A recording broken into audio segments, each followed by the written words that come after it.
ñuy jëm si daam muy gis vidéo bu fuité ndax li xamoon ci phobie yi ñu toogaat ba ay temps gis vidéo boo xam ne moom ak ñi ko jàpp muy Abdou Aziz Mbaye gendarme bi nga xam ne wax na sax ne porté na ko plainte moom ak gendarmerie nationale ak ñi nga xam ne ñoom ñoo fuité vidéo te moom dafay indexé directement gendarme boobule. ci vidéo bi mi ngi ci yuuxu naan bu yàqu naa mu mel ne marchandage la woon ànd moom ak gendarme bi mais loolu weddi na ko ci micro Dakar Buzz ba ñu demee seeti ko mais vidéo yi moom mi ngi dox di circuler ba léegi loola it loo ci xalaat porté na plainte de. te vidéo jàmbur tam kenn ko génne. waaw soxna si d'abord li ma bëgg a wax mooy foofu nga daaneere waa ñii kan lañ yàpp yow ñun yow vidéo bi circuler ñëpp gis ni yow yaa ngi wane billet yi billet noir yi mooy yi ñuy raxas pour mu nekk billet. ku ne xam na ne kay boo laajee faussaires yi dañ naan la billet yi dañ koy raxas du nekk du tëb rek nekk xaalis bu baax ñoom ñoo koy raxas pour mu nekk xaalis léegi moom mu yore billet yi ba gendarme di ko tooñ mu ne ko man yii rek lan ma jaay ci vidéo mu leer nañ mooy mu nangu ni kon moom bokk na ci ñi nga xam dañuy raxas ay billet waa soxna si léegi lii bu ñu ko xasee am léegi ñun sénégalais yi du ñuy wër-wëralati lii du lu leer yaa waxal sa bopp kenn waxalu ko moom Bougazelli te ku gis gendarme yi ko jàpp ci oto bi ñoom kenn teg ko benn pression ma nga tiit sax naan mi ngi naan chauffeur bi fi nga jaar sens interdit la c'est-à-dire kenn dóoru ko kenn maasu ko kenn def ko dara moo waxal boppam ni man lii rek lan ma jaay mooy moom nangu na ni affaire bi am na ba noppi ñu dem jàppi gang bi gis nga man gendarme dama rafetlu seen liggéey macha allah la gendarmerie nga dañu aay xolal gendarmerie dañ ko pisté da ko topp moom ak la gang des sept parce que ki ko jiite c'est un certain Samb ñu koy topp ba ci restaurant bi fi mu toog ñu ne ko ciixtee yóbbu ko en garde à vue ni ko woowal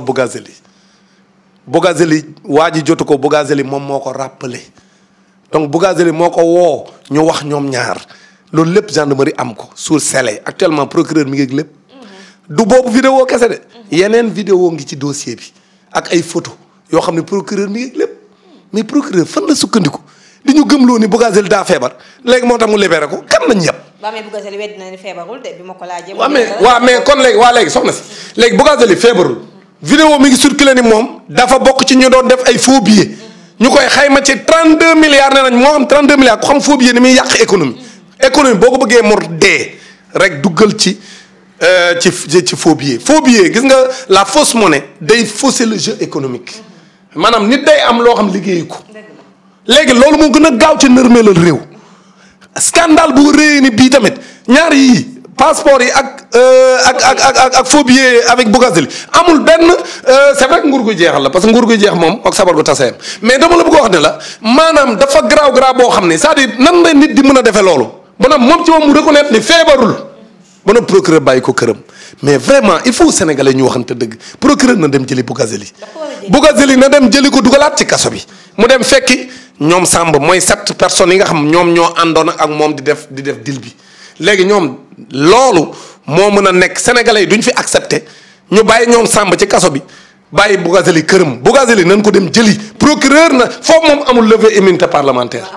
foofu moom non dara Bougazelli moom démissionné na moom nekkatul député xamuñu luñ comprendreul man bokk lu ma comprendre mooy lan la procureur de la république Bassirou Gueye di xaar pour dem jëli Bougazelli man non c'est-à-dire man vraiment non sénégalais yi non il faut non man j'ai dit à la société civile nañ dem marche pour exiger que ñu jëli Bougazelli mais procureur de la république ngir yàlla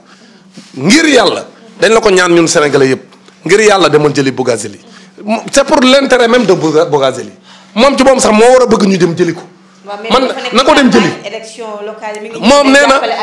voilà léegi moom mu nekk di campagne ak di joxe ITV yow mii dem ngeen fa yéen waa Dakar Buzz waa léegi Bougazelli kum yàpp léegi moom dañ koy bàyyi mu nekk ci dëkk bi def lu ko neex mais dama war a wax sax quand même que président Macky Sall il doit nous respecter ñun sénégalais yi non quand même non lii dafa ëpp non c'est-à-dire même bu dul dara Macky Sall sax moo ko wër sa nangu c'est-à-dire ku bokk ci moom def lu rëy nii mu tëj fi ay doomu jàmbur ci lu ñàkk fayda dama la jox benn exemple am na benn journaliste seen mbokk journaliste lu ñu ko fi jiiñ ay 1 million la amel nit xaw ma 1 million 500 patron taxaw ni da koy fay fi mu taxaw ñu ne ko doo fay dara dañ koy tëj nit ñu jiñ ko fi 32 milliards yoo xam dafa def ay faux billets waaye soxna si nañ waxante dëgg lii ku ko dénoncé wul da ngaa ragal xam nga lu ma bëgg procureur na dem jëli Bougazelli dugal ci kaso bi en attendant ñu organiser procès bu leer bu ko defee Samb ak bandam dañuy génn ñëw ci procès bi yéen ngeen dem couvrir ko Samb wax Sénégalais yàkkamti nañ ko pour mën a xam. ko yàkkamti parce que xamul tax faux billet day daaneel économie réew. bu ko defee Samba ak bandam bi ils sont 7 ñu ñëw taxaw devant le tribunal Bougazelli taxaw ñu wax ñaata yoon ñaata xaalis ñan nan ko fi jaay parce que mën nañ cee limaale ñeneen sax xam nga pour mu leer bu ko defee ñoom ñu xam ñan ñoo ci impliqué mën na am sax peut-être du Bougazelli kese mais Bougazelli moom leer na kaam parce que vidéo baa ngi circulé comme ni nga ko waxee te moo waxal boppam ci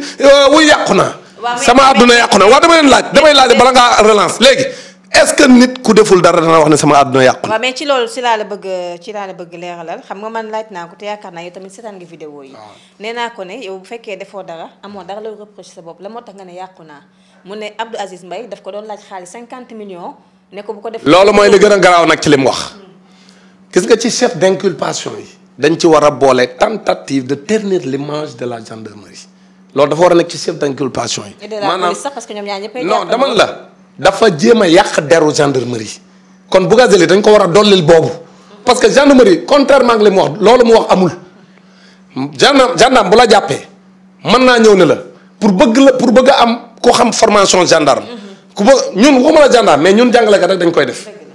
maanaam nga ñëw ni sa élève triché na may ma rek non doo ko wax naxe na nga xam ne triché na mais nga bëgg mu prouver la dëgg gi nga ne ko man soo nangoo ni yow triché nga ma baal la ko fii kenn ku ko yëg loolu da ngay bëgg mu wax la dëgg gi c'est pas parce que yow da nga koo wax ne ko kaay ma ger la léegi gendarme bu ñëw ne la yow est-ce que doo ñëw sax ñu waxtaan ci mbir mi bu ko defee nga joxe ne dara bu ko defee ñu fay fii wax ji gendarme bi question piège la ko posé néewu ko dama lay ger xam nga kañ la ko doon mën a mooy mu jëloon xaalis di ko jox même loolu sax gendarme mën na ko def pour preuve tey jii même bu ñu demoon ba gendarme mi laaj ko xaalis ci biir oto bi mu joxe ko pour fay wax ji bu boobaa dee na xamul tax day wane ne def na dara gendarme li mu bëggoon prouver ci question boobu mooy ne ko waa même fekkee am na te gendarme yi nee nañ loolu demewul noonu man lu leer laa lay wax gendarme yi moom moo leen ko proposé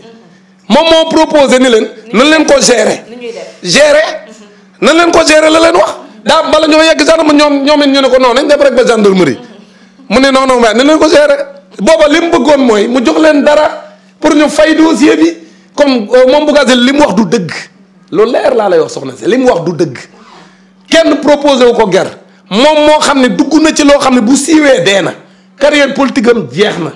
moom ci kaso bi lay dee bu dee nguur gi làquñu ko looloo tax Bougazelli di doon proposé pour ñu fay wax ji léegi nag malheureusement pour lui dafa wane ne kon moom da doon jéem a ger parce que même bu dem gendarmerie ñoo ko proposé woon ci seen liggéey lañ ko proposé pour mën a am dëgg gi mooy prêcher le faux pour avoir le vrai loolu ku jaar ci enquête nit war nga xam ne loolu c'est une procédure qui est permise loolu lu ñuy permettre la kii enquête maanaam di la jéem a nax di la mel ni ku ànd ak yow ci dara pour bëgg a am dëgg gi loolu lañ ko def moom Bougazelli kon na wax dëgg gi Bougazelli moo doon jéem a ger gendarme yi kon nag moom da leen doon jéem a corrompre comme nag moom moo leen doon jéem a corrompre kon léegi dafa am beneen chef d'accusation bu ci dooleeg te nag maa ngi yëgal sénégalais yi ne dossier bi li may wax ni kenn ko weddi moom ki koy défendre bi mu génnee ci instruction bi boobu juge feu Samba Sall mooy rewoon dossier bi feu Samba Sall bi mu leen di enquête ci chef d'accusation yi tentative de corruption mi ngi ci woon maanaam di jéem a corrompre ay gendarme mi ngi woon ci biir chef d'accusation yi dafa mel dañ ko cee bëgg a génn ci mais boobu mun cee génn parce que moom mooy doon jéem a ger ay gendarme mais avocat bi mu génnee moo ko wax avocat Bougazelli moo génn taxaw devant tous les sénégalais mu lim les chefs d'accusation bi mu génnee au tribunal ci instruction bi mu génnee moom moo wax ni lii lañ koy toppee mooy dañ koy topp ni dafa defar ay faux billets dafa def lii et parmi les chefs d'accusation ni dañ koy jiiñ aussi que da doon jéem a corrompre ay gendarme maanaam dafa bokk ci lañ koy toppee kon nag Bougazelli li ñu koy toppee diis na léegi nag mu teg ci taxaw naan mais Bougazelli ku mu yëpp naan day porter plainte ay gendarmerie mais xoolal kii il faut xam nga moo lay woon vraiment l'arrogance du régime du président Macky Sall def nga ne yow Bougazelli li mu def nii bu ko keneen defoon koo xam si nekkul ci Macky Sall heure bii dina gis biti kon heure bi fekk na tëj nañ ko si tëju njëkk ya dañ koy tëj ba damm caabi yi xoolal gis nga ñun du ñu nangu ku ànd ak Macky Sall loola neex def ku àndul ak Macky Sall lu tuuti boo ko defee ñu faagaagal la loolu moo nar a jeex ci dëkk bi Macky Sall duñ ko may loolu na jëli Bougazelli procureur na jëli Bougazelli procureur na bind ministre de la justice pour ministre de la justice bind président assemblée nationale pour ñu di jëli député yi ci bokk ñii ngi naan juróom lañ ñii ngi naan juróom benn mais ku ci mën a bokk bokk nan la ci boole ñu tëjaale la ci kaso bi bu dee ministère des affaires étrangères aussi ña ca bokk ñu tëjaale leen maanaam ñi doon signé passeport yi non dañu leen war a jëli. parce que c'est tout un processus. non c'est tout un système de corruption ñoom ñëpp ñi ci laale di autorité dañ leen a war a jëli bu dee présidence de la république aussi ñu jëli leen non ñun ñëpp dañ war a jël ñu dugal ci kaso bi loolu mooy réewum yoon xam nga soxna si bu ñu ko tegee ci yoon jàmm day am gis nga réew bu ñu bëggee mu dem aussi dañ koy teg ci yoon quoi nan jëli ñi ci laale ñëpp ñu dugal leen ci kaso bi en attendant ñu préparer procès bi parce que man leer na ma ne juge yi bu leen joxee dossier bii dañ koy leeral ba mu leer naa ñu attention gendarmerie liggéey mucc ayib lañ def man am naa ci lu ma leer nañ nga dossier bi lu leer nañ lañ ci def ñoom dañoo def lu leer nañ te macha allah gis nga bu ñu vidéo bu amul woon vidéo ci Bougazelli dee nañ xam nga lu sauvé gendarmerie li mu am vidéo moo tax gendarmerie ñiy wax di ruube gendarmerie am na droit filmer ku ko neex xamal léegi nag maintenant falaay daanele sur ce dossier là il ne faut pas ñun sénégalais ñu nuy divertir naan non léegi moom daa porter plainte pour ñi nga xam ñoo génne ay données personnelles ñun loolu suñu yoon nekku ci néewul amu ci droit de loolu am na ci droit mais nag nañ ko jëli d'abord ba non bu ñu jaxasee wax ji non c'est-à-dire ay non mais yow dama laaj benn affaire waa léegi kilifa xanaa du sénégalais. déet man maay laaj. waaw damay laaj non damay laaj xanaa kilifa du sénégalais. léegi mais lu tax bi ñu génnee vidéo kilifa bi demuñu wax ku ko génne te xamul tax bu kilifa bi gën a grave mais vidéo kilifa ki ko génne mi ngi en prison maanaam ki nga xam ne moo ko filmé mi ngi en prison léegi ku génne xam nga du moom parce que prison soo nekk day nangu sa téléphone kon xam nga moom génnewu ko wala kan moo génne léegi loolu duñ ko enquête wala léegi lu tax ñu war a enquête ci ku génne vidéo Bougazelli te duñu enquête ci ku génne vidéo kilifa waa léegi réew mi ñun duñu wax ci lii président Macky Sall du gën a suñu dëkk bi maanaam ku ànd ak moom mais non sénégalais yi duñu wax ci le fait que ku ànd ak Macky Sall loola neex def ku àndul ak moom loo def ñu réyal ko waa léegi loolu léegi fan la ñuy teg enquête ci ku génne vidéo Bougazelli mais kenn du enquête ci ku génne vidéo kilifa soxna si lii du yoon léegi xoolal dama lay wax gis nga Sénégal enquête bu fi am na fi journal bu fi nekk jërul may jaar ci turam enquête bu fi am publier na ko ci journal am seetlu xam ngeen fi may waxe am na journal boo xam ne mi ngi fii suñu dëkk bi enquête bu fi am dañ koy jox PV non man la nit ñi xam nañ man du ma leen may doole di leen jox ay buzz kii ak di leen siiwal mais ñoom nit ñi xam nañ leen am na fi ab journal boo xam ne enquête bu am ci dëkk bi dañ koy jox PV yi bu dee enquête préliminaire la mu génn ko ñëpp Sénégal yëpp di ko lire loolu ñëpp a ci teg seen bët te pourtant kenn mos cee wax c'est la même chose ki génne vidéo ak ki génne la nga wax ñu bind ko benn la pourtant journal boobu kenn mos ko woo te ay enquête préliminaire lay génne chaque fois dem génn ko ci journaux yi. pardon mais source la rek mënuñu wax ne. waaw mais non déedéet enquête bi textuellement la lay tegal maanaam dan enquête day bind non doo xarañte fu ñu ko jëlee parce que bu ñuy def enquête bi kenn mënta nekk ci biir loolu ñu ko séq nga dem yow ak sa avocat amoo intérêt yow ci ñu génnal la nga fa wax ñu xëy ñu bind ni lii la ko procureur laaj lii la tontu lii la ko procureur laaj lii la tontu ñu bind ko seenub journal te kenn mosu leen a woo waa soxna si dëkk bi li fi nekk kumba am ndey kumba amul ndey bi ëpp na de lii dafa war a dakk yàlla xam na ko man àndu mag dul dëgg man dëgg rek moo ma ñor te gis nga lii ku ko dénoncé wul mooy da nga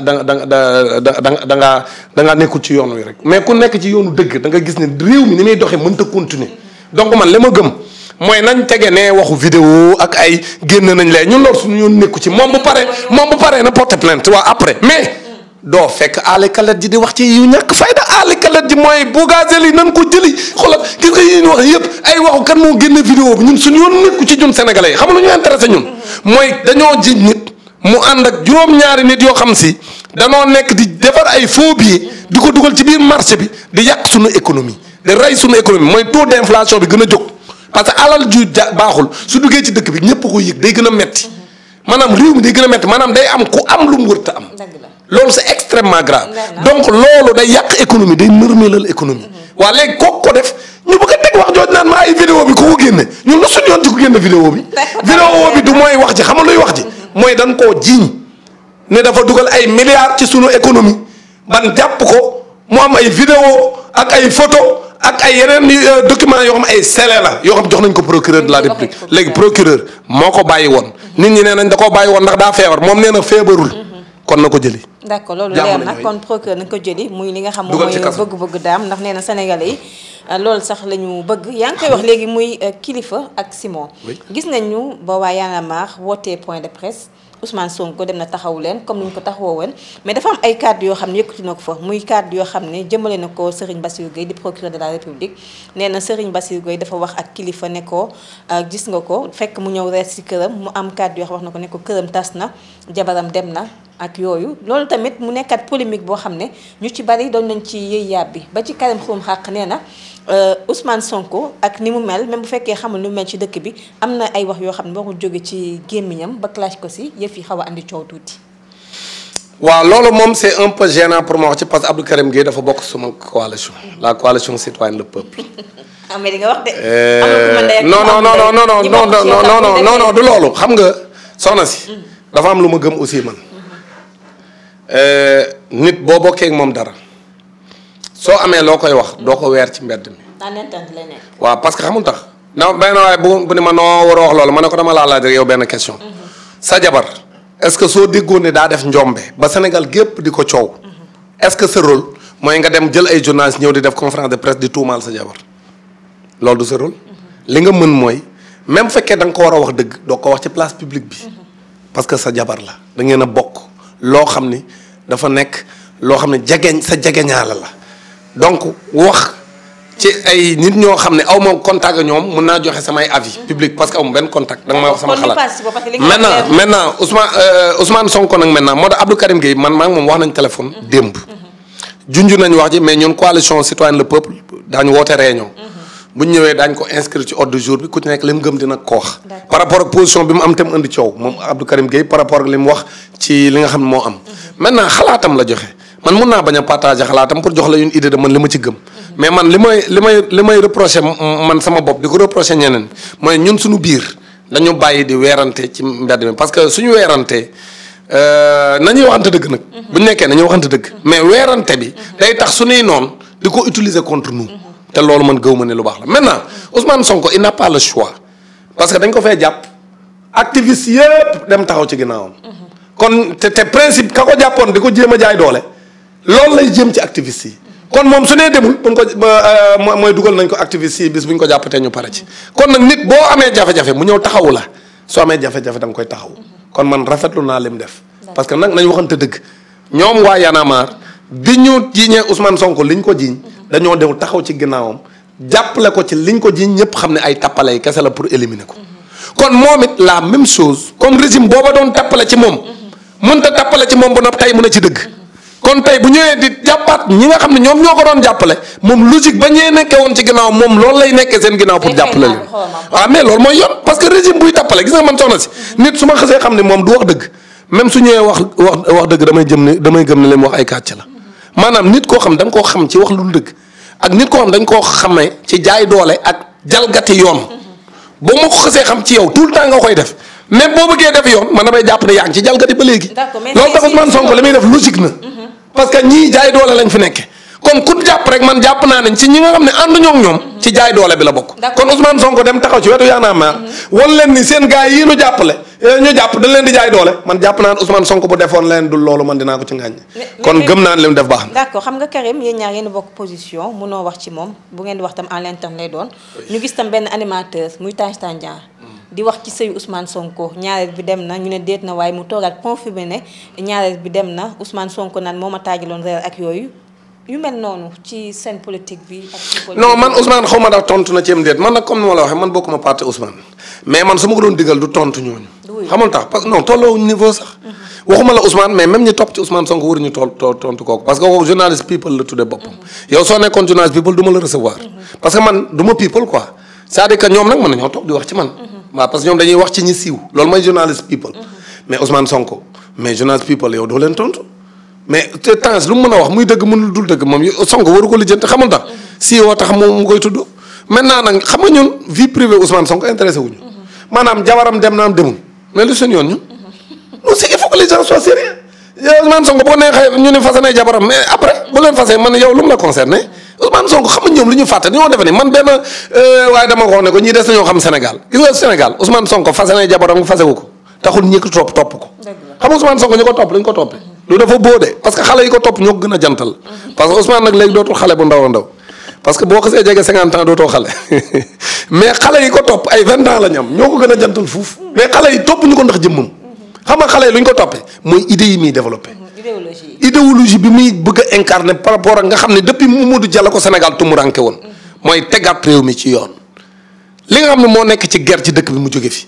xale yi war a am liggéey sunu alal ci réew mi ñu exploité ko correctement pour que xale yi ku jàng boo paree am liggéey. ku bëgg a faju ku bëgg a jàng ku bëgg a am kër am ku bëgg a takk soxna réew mi neex système boobu mu leen promettre looloo tax xale yi topp ci ginnaawam ku yaakaar ne leneen la rek yaa ngi nax sa bopp. kon nag ñi nga xam dañ koy jéem a faagaagal bilaay dañoo xamul rek gis nga xale yi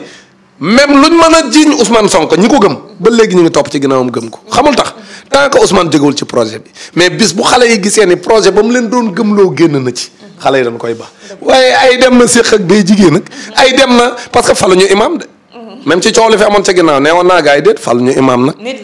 non faluñu imam bu ñuy fal imam dañuy xool yooyu critère mais fii du fal imam xam nga lu ñuy fal ku mën a defar dëkk bi koo xam ne am nay idée koo xam ne taqe na koo xam ne jub na koo xam ne sell na ci ni muy gisee koo xam ne mën na indi ay pexe ba réew mi jafe-jafe bi fi nekk ndóol gi fi nekk jóge fi koo xam ne sunu alal ji ci réew mi dana ko ñoŋal ba da ko jox ay tubaab ak di ko tabaxee ay immeuble am ak ñi ànd ak moom ku système boobu ku ko fi mën a jëlee moom la xale yi bëgg a jox réew mi kon nag kooku bu ñu ko bëggee diaboliser ci kanamu sénégalais naan ay fase na jabaram ak fasewu ko mais bu fasee jabaram lu ci yoonu ñi ànd ak moom ci fase na jabaram même mais dama la na ko fase mais bu ko fasee na takkiwaat ko gën a ndaw sax oui le problème man c'est-à-dire man comprendre ma quoi maanaam bu dee daa dem ndaw sa daa dem la ñu wax am du lool ndaw sa dem na waaw bu demee duñ jël ku gën a ndaw mu ñëw am déet yëf yi jeex na de mais oui le problème waaw wax mais non c'est extraordinaire man mi di wax ak yow du damaa fase maa fase tak keneen gën a ndaw mais non oui le problème il faut que les gens arrêtent mais fase mooy lan fase sa jabar mais non il faut que les gens arrêtent quoi c'est-à-dire en quoi c'est un débat au Sénégal quoi c'est-à-dire Ousmane Sonko tàqalikoo nag jabaram même bu amoon man néew ma am na de parce que leeruma mais dama ne même bu amoon après léegi ku fase jabar léegi dafa nekk délit yàlla subhanahu wa taala mi nga xam si moom mooy sax gënalu ko c'est vrai mais daf ko dani moom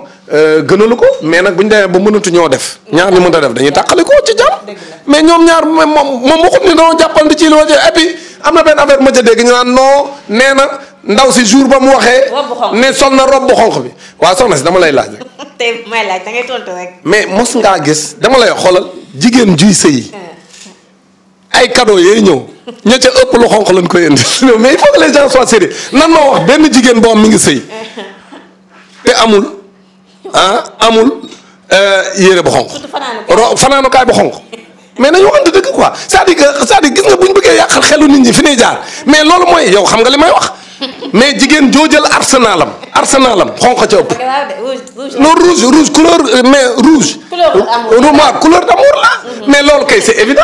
ay jigéen ji sëy nga naan jour ba mu solee robe bu xonq boo demee am na ca téeméer. non il faut que les gens soient sérieux gis nga soxna si tappale yi daa bëri ci réew mi de te gis nga man seen tappale yii nekkuma ci. xamal lu ma lay xamal ay jour ba mu solee robe bu rouge parce que ñoom conférence de presse bi ko ndaw soos doon def lam ca bëggoon loolu la daal di wax loo xam ni ñu te naan kon loolu dëgg la yenn naa fekki ne kon loolu dëgg la mais boo nee jigéen robe xonq mais robe xonq mais jigéen ñëpp ko am yow may laal yaakaar nga ne yow actuellement am na jigéen juy sëy ju amul ci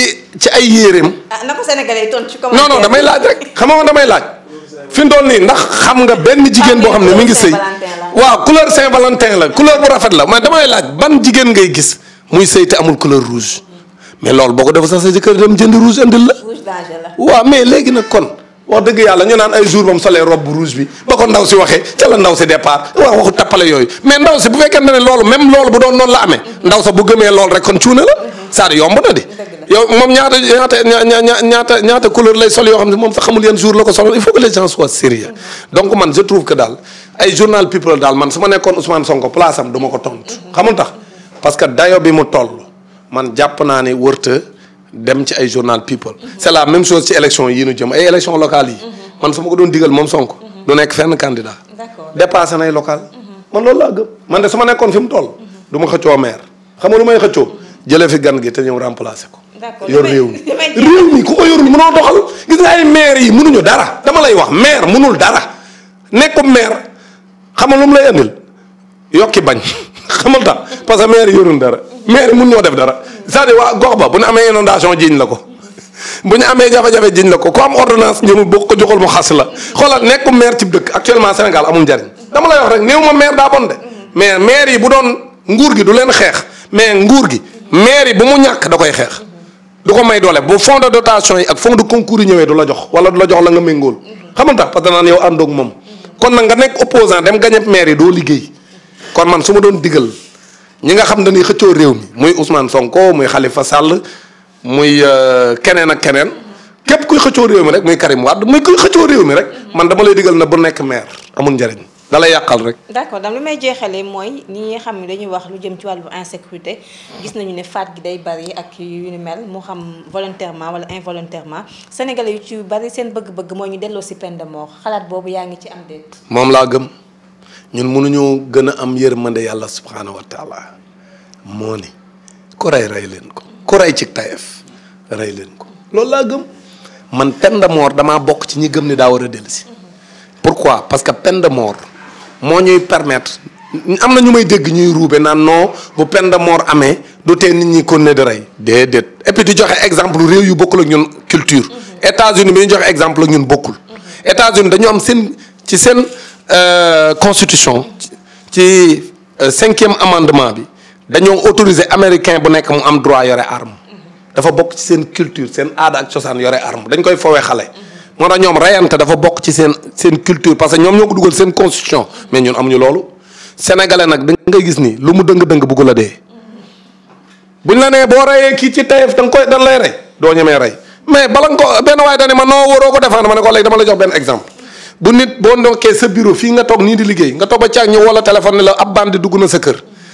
sa ñetti doom ya fa nekk rey na leen rey na sa jabar léegi yow d'accord nga ñu rey ko wala déet mu ne non yow exemple bi nga joxe man ko déet dama laa jox exemple mais nit ko dugg ci kër jàmbur kenn tooñu la fa nga yore sa pistolet wala sa paaka jëm ñëpp ñu dee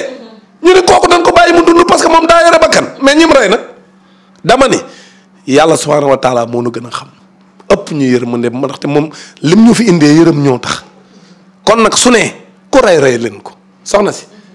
adduna bi dama lay wax de waxuma la Sénégal de adduna bi tant que tënkuwuñ ci waxu yàlla subhanahu wa taala jàmm doom ci àdduna bi gis nga bis buñ ci tënku woon ci yàlla subhanahu wa taala lim ñu digal maanaam ñu tënku ci lim ñu tere tënku ci li nga xam ne moom la ñu digal ñun ñu nekk ci loolu buñ ko defee àdduna bi am jàmm li tee àdduna bi am jàmm mooy dañoo tënkuwul ci ki nu sàkk ñun ñëpp ñi ko gëm ak ñi ko gëmul ñun ñëpp suñ tënku woon ci lim ñu wax àdduna bi am jàmm kon nag lim ñu tere dañ koo def c'est là et j'en profite pour wax association jigéen waaba jiba yi yi nga xam ne non association jigéen waaba jiba comme association des juristes sénégalais. ñu ngi def liggéey bu am solo ñoom Ami Sakho ak ñoom. mais man maay wax samay wax xam nga man lu ma fi wax dama koo assumer. waaw mais ay association jigéen waaba jiba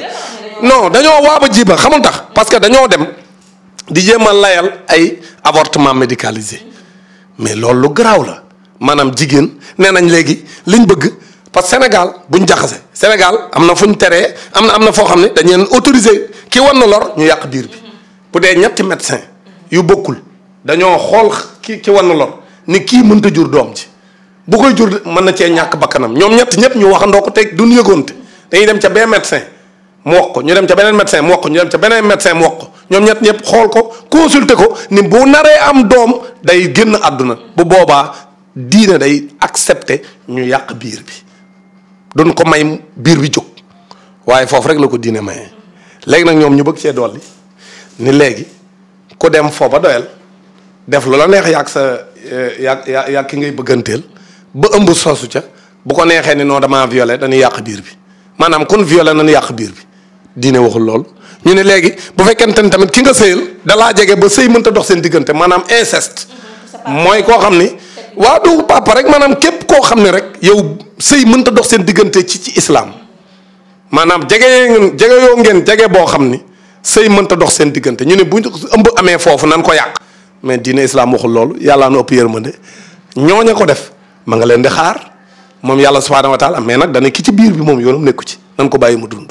mais ñoom ñuy jéem a dugg ci sensibilité sénégalais yi dem defar ay spot publicitaire dem dugg ci ay télé waa ba jiba way yu leen koy tegal ñu teg spot yi di wax sama nijaay damaa sàkk woon di jooy ñu pour bëgg sénégalais yi xam ne ay dof lañ ñu gëm ko loolu du dëgg liñ doon seen spot publicitaire yooyu yëpp lu ñu inventé la. loolu du dëgg ay tubaab yu nekk ca bitim réew ñoom ñoo leen financé ñoom association jigéen yi nekk fii Sénégal di jéem a imposer Sénégal avortement médicalisé du fi amee Macky Sall bis bu légalisé non loolu sax xalaatuma ne Macky Sall ñeme na ko Macky Sall dem toog sëñ Mountakha soog sëñ Mbaye Sy Mansour naan leen non damaa bëgg léegi ñu daganal yàq biir non Macky Sall ñeme ko loolu bis bu ko defee nguuram di yàgg xam nga nee naa la nguur gi 2024 lay jeex. yaa ngi koy wax léegi da nga. waaw léegi nag bis bu defee loolu maanaam fekk si association waaba jiiba yi yu jigéen yi association jigéen yi waaba jiiba yi mu fekk si leen ci liñ bëgg maanaam ñu daganal yàq biir Sénégal maanaam ba léegi ku ëmb même boo demee nekk ak safar ba ëmb bu la neexee ñëw taxaw ne damaa violé damay yàq biir bi maanaam ñu permettre daal léegi kon presque kenn dootul juddooti gis nga loolu bis bu ko fi Macky Sall jéemee lawal nguuram du yegg 2024 foofu lay jeexee nag man de yàpp naan daal ñi koy jéem a puus ci loolu nag doo bëgg nguuram jeex nag far gis nga loolu moom ak nguur jigéen a yam fii Sénégal ñaar yi du fi jàll mooy jéem a lawal ngóor jigéen Sénégal néew ma du fi am de mais du fi law fi ba yaatu ba sunu jeunes yëpp nekk ay góor jigéen ak jigéen ñi nekk ay lesbiennes non loolu du law Sénégal jo bokkul sunu aada ak sunu cosaan ak lawal ngóor jigéen ak lawal avortement médicalisé maanaam di yàq biir ci koo xam daa am droit ne man damay yàq biir bi ñaar yooyu du fi law nan tëb Sénégal xam nga ñu ngi wër ci àdduna bi di def plaidoyer ngir yàlla nan ñu tëb nan dem ci yeneen réew yi parce que ñun Sénégal duñ ko mës a accepter incha allah parce que loolu bokkul ci sunu aada bokkul sunu cosaan bokkul sunuy diine sunu réew mii buñ ko defee jëw sunuy maam de buñ sunu réew mii ñun Sénégal réewum El Hadj Malick réewum Serigne Touba Khadimou Rassoul réewum maam bu ndëkk maam bu Kounta Ndiassane réewum maam Limaamu Baye Niass ñu taxaw fii ñun naan dañuy légaliser nguur jigéen ak dañuy légaliser ay yàq biir non loolu bu ñu ko defee ñun ça veut dire que ñun mooy tuskara ñeel nañu loolu bu ñu ko defee mooy tuskara ñeel nañu ñun Sénégal loolu du fi am tey du fi am ëllëg gi nga association yi xaalis la leen jox da leen a jox alal ju bari franc-maçon yi ñoo leen financé di leen gëmloon def leen ay plaidoyer seen i réew pour que ñu légaliser ko di dox nag ci xelu ñi nga xam ne ñoom xamuñu lu xew ba nga xam dañ leen di yërëm naan non wax nañ dëgg ah pourtant dara du ci dëgg xamul luy dëgg soxna si seen association yooyu ñu am xaw ma xam nga leen xamoo leen am na ci koo xam mën naa leen a citer mooy association des juristes sénégalais ñoom waa AGS yooyu nañ arrêté ay tappalekat lañ association waaba jiiba lañ voilà nañ arrêté on ne l'acceptera pas au Sénégal gis naa leen ñuy attaqué Mame Matar Gueye nan ma ci boole Mame Matar Gueye li mu wax ñun loolu la ñu wax ñun waa ànd sàmm jikko yi Mame Matar Gueye ànd sàmm jikko yi la bokk da koo wax ci turu ànd sàmm jikko yi man mi tey lii ma wax nii dama ko wax ci turu ànd sàmm jikko yi suñ bëggee nan ñu porter plainte. ñu jaaree foofu tàggatoo daal. waaw di sant di la gërëm di wax rek ni réew mi jafe-jafe yi bëri na mais réew mi ñun ñëpp ñoo ko bokk te buñ dul waxante dëkk réew mi du dem président Macky Sall nag lu tax ku wax tudd ko mooy moom moo def lu tax ku wax tudd ko parce que réew mi jafe-jafe yi fi am lu ëpp ci moom la jógee moom moo fi nekk ku ànd ak moom mu koy làq ku àndul ak moom mu koy jaay doole président Macky Sall moo fi nekk di contrôler réew mi sur tous les plans ci intérêt yi boppam ak intérêt yi France ak ñi ko fi ñuy jàppale France loolu système boobu sénégalais yi dañ cee doyal sénégalais yi fi mu toll nii danoo jéppi nguuru président Macky Sall kon nag man li may ñaan mooy sénégalais yi nañ taxaw temm pour réew mi ñii lu mu leen jaral pour yàq ko mu jaral ñu ko ñun tamit pour réew mi baax lii ñu fi bëgg a def bu ko fi kenn nangoo président Macky Sall moomul réew mi ndax doon na ko ci maamam dollu ko ci ay waajuram dañ ko koo dénkoon pour juróom-ñaari at mu ne woon sax da koy wàññi dem ba ci biir mu wuti pexe ba wàññiwu ko mu def juróom-ñaari at ñu ñëw mu defaat ay élection yoo xam si élection tappale laa ko tudde woon dara jaaru ci woon yoon mais nag comme moom fexe na ba lijjanti 58% moom au moins mën nañu wax ne kon lewal na fexe na ba ma ne moo gañe léegi nag muy ñaareelu mandat muy juróomi at ñaari at a ko fi dese incha allah yu manqué fegal na day dem incha allah mu neex dem naqari dem kon nag bu bëggee jàmm comme ni ko sëñ Mountakha waxe nañ organiser ay élections yu leer comme mu mënta bokk du bokk mu mënta ne bu ko defee mu delloo ñu sunum réew ci jàmm ak salaam ñun sénégalais yi ñu fal ku nu neex mais du moom moo nuy wax ku nuy fal du France moo nu koy wax ñun ñooy seet ñun Sénégal kenn bëgg a fal bu ko defee kan falit duñ ko jox réew mi mën a bàyyi ko muy def lu ko neex de ku fi mën a falu Sénégal ci yoon nga koy teg soo ko tegul ci yoon ñun sénégalais dañuy taxaw xeex ak yow man nag li may daane la foofu des fois ñu laaj ma ko te laaj nga ma ko sànq je réitère que nguuru Macky Sall séquma ak ñoom dara bu ñuy jëloon àdduna ak li ci biir séquma ko ak ñoom